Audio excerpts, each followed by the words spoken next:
ఆంధ్రప్రదేశ్ కడప జిల్లాలో పాస్టర్ ప్రవీణ్ పగడాల గారు జన్మించారు. తల్లి క్రిస్టియన్. ఆమె క్యాథలిక్ విశ్వాసురాలు. తండ్రి ముస్లిం. వీరికి 2 కుమారులు. చిన్న కుమారుడు పగడాల ప్రవీణ్. వారి భక్తి జీవితం నమ్మకాలతో, మొక్కుబడులతో ఉండేది. ప్రతి శనివారం చర్చికి వెళ్లేవారు. సంవత్సరానికి 2 సార్లు ప్రభుబల్ల తీసుకునేవారు. అలాగే ప్రతి సంవత్సరం వారు తమిళనాడులోని నాగపట్నంలో వేలాంగిని మేరీమాత చర్చికి వెళ్లి మొక్కుబడులు చెల్లించేవారు. గుండ్లు కూడా కొట్టించుకునేవారు.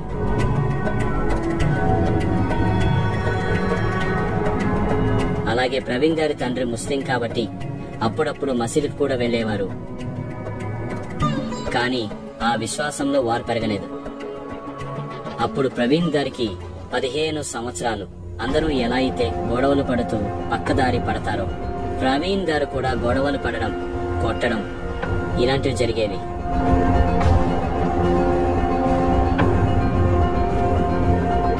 తల్లిదండ్రులు కూడా ప్రవీణ్ గారి అల్లరి ఎక్కువ అవడంతో ఆయన వ్యసనాలకు లోనవుతారేమో అని ఆయన్ని హాస్టల్లో చేర్పించారు. ప్రవీణ్ గారు 6వ తరగతిలో ఉండగానే హాస్టల్లో చేరారు. హాస్టల్లో చేరిన తర్వాత ఎన్నో ఇబ్బందికరమైన పరిస్థితులు ఎదురయ్యాయి. ఆయనకు ఇంటికి వెళ్లిపోవాలని అనిపించేది. ఇంట్లో వాళ్ళ ఆప్యాయత, ప్రేమను మిస్ అవుతున్న ఫీలింగ్ ఉన్నప్పటికీ తప్పనిసరి పరిస్థితుల్లో ఆయన హాస్టల్లోనే ఉండి చదువుకున్నారు. అలా తన విద్యాభ్యాసాన్ని కొనసాగించిన ప్రవీణ్ గారు ఎంతో బాగా చదువుకుని ఆయన ప్రాథమిక విద్యాభ్యాసం పూర్తయిన తర్వాత తిరిగి తన ఊరికి వెళ్తాడు. అప్పుడు అందరిలో నాకంటూ ఒక గుర్తింపు వచ్చింది అని అనుకుంటున్న సమయంలోనే ఒక సంఘటన జరిగింది. ఒకరోజు ప్రవీణ్ గారి స్నేహితుడు తన అన్న మీద గొడవపడి కత్తి విసురుతాడు. అప్పుడు ప్రవీణ్ గారు అలాగే మరో 2 స్నేహితులతో కలిసి కోపంతో అతన్ని బాగా కొడతారు.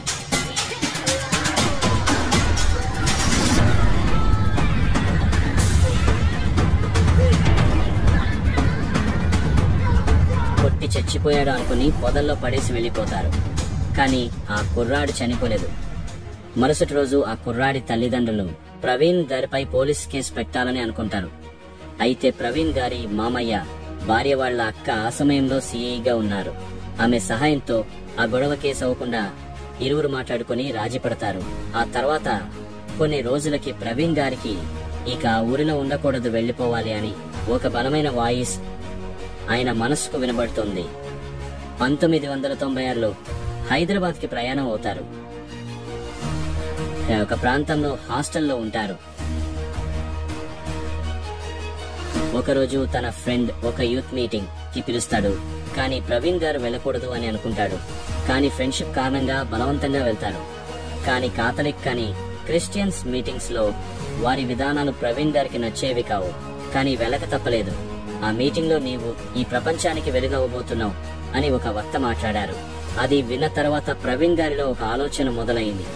నేను అందరి స్నేహితులతో కలిసి అలరి చిల్లరిగా తిరిగి ఎలా పడితే అలా ఉంటూ ఆవేశంతో ఊగిపోతూ వివిధ రకాల వ్యసనాలు చేసుకుంటూ ఎందుకు పనికిరాని వాడిగా సమాజంలో, కుటుంబం దృష్టిలో, నా దృష్టిలో కూడా ఉంటే నేను ప్రపంచానికి వెలుగు ఎలా ఇవ్వబోతాను అనే ఆలోచన ప్రవీణ్ గారి మనసులో విపరీతంగా అలజట రేపింది.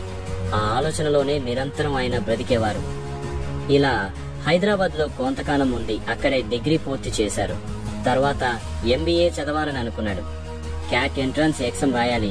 ఒకరోజు బాప్టిస్ట్ చర్చిలో ఉపవాసం ఉండి ప్రార్థన చేస్తుండగా ప్రవీణ్ గారికి దర్శనం కలుగుతుంది. నువ్వు ఇండోర్ వెళ్ళు అని. ఇండోర్ ప్రాంతానికి వెళ్లి మతబోధన చేయి, నా మహిమల్ని ప్రజలకు తెలియజేయి అని ఆయన్ని ఆదేశించడం జరిగింది. అయితే ఇండోర్ ఎక్కడుందో కూడా ప్రవీణ్ గారికి అప్పటి వరకు తెలియదు. సడన్ గా ఆ కలలో ఆ ఇండోర్ అనే ప్రాంతానికి సంబంధించి ఆయన నెక్స్ట్ డే మ్యాప్ లో ఇండోర్ అని వెతికారు. ఆ ప్రాంతం మధ్యప్రదేశ్ రాష్ట్రంలో ఉందని తెలుసుకుని ఇండోర్ కి ట్రైన్ లో కేవలం ఒక బ్యాగ్ లో 2 జతల బట్టలు పట్టుకొని వెళ్లిపోయారు.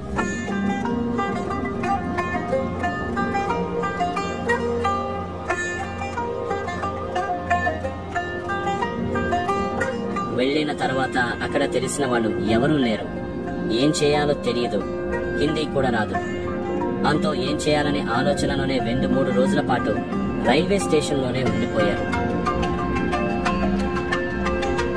ఉన్న డబ్బులతో ఏదో ఒకటి కొని తిని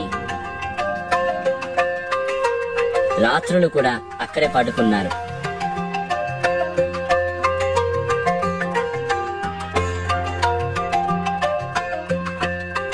అలా ఉన్న సమయంలో ప్రవీణ్ గారు హిందీ నేర్చుకోవడంపై విపరీతమైన ఫోకస్ పెట్టారు. దాని కారణంగా కేవలం నెల రోజుల్లోనే అనర్గళంగా అత్యద్భుతంగా క్రిస్టియానిటీ గురించి హిందీలోనే ప్రసంగించే ఒక నైపుణ్యాన్ని ఆయన సంపాదించగలిగారు.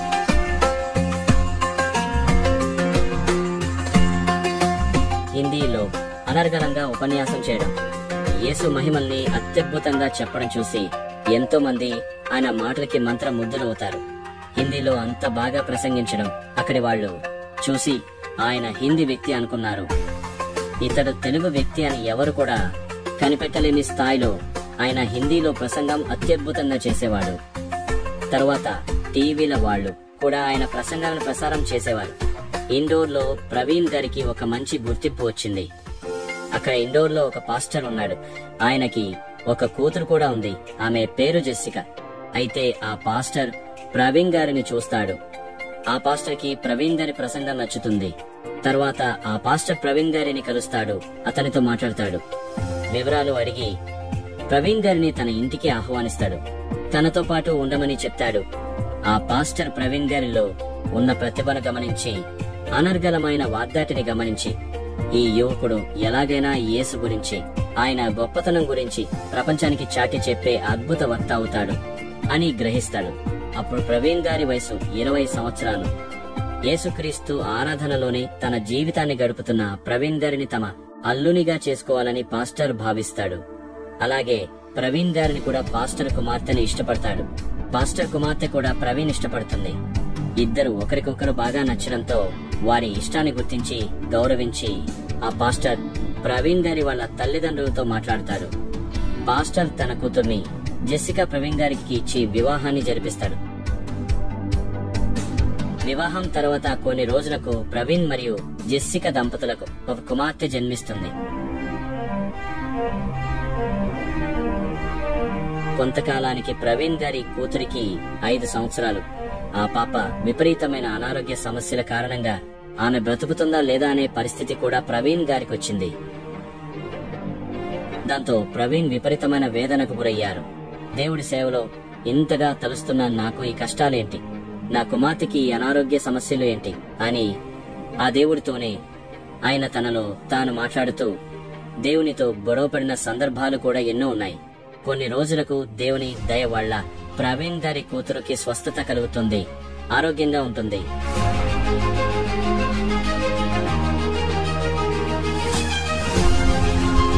ప్రవీణ్ గారికి కొంతకాలానికి సాఫ్ట్వేర్ రంగంలో ఉద్యోగం కూడా వస్తుంది. ఆయన స్థిరపడడానికి ముందు ఒక మ్యానుఫ్యాక్చరింగ్ యూనిట్ లో పనిచేసిన అనుభవం కూడా ఉంది. మార్కెటింగ్ జాబ్ కూడా చేసేవాడు. అప్పటి నుంచి తనకు వచ్చిన దాంట్లో కొంత మేర సమాజ సేవకు ఉపయోగించేవారు. అయితే ప్రవీణ్ గారి జీవితం వివాహానికి ముందు, వివాహానికి తర్వాత వేర్వేరుగా చూడవచ్చు. ఎందుకంటే ఆయన తన భార్యను విపరీతంగా ఆరాధిస్తారు. ఆయన చేసే సేవా కార్యక్రమాల్లో, తన వ్యాపార సామ్రాజ్య విస్తరణలో, తన మత ప్రచారాల్లో మత ప్రబోధకుడిగా ఎన్నో ప్రాంతాలకు పర్యటించి యేసు మహిమలను బోధించడంలో, వీటన్నింటిలో కూడా ప్రవీణ్ గారి భార్య జెస్సికాది సహాయ సహకారాలు ఎంతో ఉన్నాయి. పైకి కనిపించేది ఆయనే, కానీ బ్యాక్గ్రౌండ్ లో చేయాల్సిన వర్క్ అంతా తన భార్య చేస్తుంది. ఆయన గురించి ఎందుకు అంతమంది గొప్పగా మాట్లాడుకుంటున్నారు? దానికి కారణం ఆయన తనకున్న జ్ఞానాన్ని అందరికీ పంచిపెట్టాలనుకోవడమే కాకుండా వ్యాపార సామ్రాజ్య విస్తరణలో భాగంగా ఒక సాఫ్ట్వేర్ కంపెనీని స్థాపించి ఎంతో మందికి ఉపాధి కల్పించాడు. ఉపాధి కల్పించడం అక్కడితో ఆగకుండా మరో 2-3 సాఫ్ట్వేర్ కంపెనీలు స్థాపించి 100 మందికి ఉపాధి కల్పించాడు. ఆ సాఫ్ట్వేర్ కంపెనీల ద్వారా వచ్చిన లాభాలను కేవలం తన స్వార్థానికి మాత్రమే కాకుండా సమాజ సేవ కోసం ఉపయోగించాడు. ప్రవీణ్ గారు పేదల కోసం, బడుగు బలహీన వర్గాల కోసం, వితంతువుల కోసం, అనాథల కోసం, ఆర్థికంగా వెనుకబడిన వారి కోసం, రోగగ్రస్తుల కోసం ఎన్నో సేవా కార్యక్రమాలు చేశారు. ఆయన మారుమూల ప్రాంతాలకు వెళ్లి అక్కడ వైద్య సదుపాయాలు, విద్యా సదుపాయాలు అందించేందుకు కృషి చేశాడు.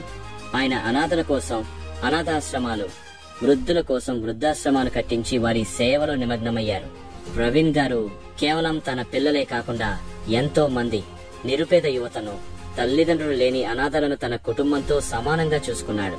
ఆయన వారికి చదువు ఇప్పించి ఉద్యోగాలు స్థిరపడేలా చేసి వారి పిల్లలతో కూడా ఎంతో ఆప్యాయంగా ఉండే గొప్ప వ్యక్తిత్వం కలిగిన వ్యక్తిగా మారాడు. ప్రతి మగవాడి విజయం వెనుక ఒక స్త్రీ ఉంటుందన్న మాటను నిజం చేస్తూ ప్రవీణ్ గారు ప్రతి విజయంలో కూడా ఆయన భార్య జెస్సిక భాగమై ఉండేది. ఆయన అనేక సందర్భాల్లో తన భార్యే తన వెన్నుదన్నుగా నిలిచారని చెప్పుకున్నాడు. కానీ ఒకరోజు దురదృష్టవశాత్తు ఊహించని విధంగా ఆయన 2025 మార్చి 24 సోమవారం రాజమండ్రిలో కొవ్వూరు ప్రాంతంలో ప్రమాదవశాత్తు ఊహించని విధంగా ఆయన మరణించారు. ఏది ఏమైనా ఆయన ఆత్మకు శాంతి చేకూరాలని మనమందరం ఆ ప్రభువును ప్రార్థిద్దాం.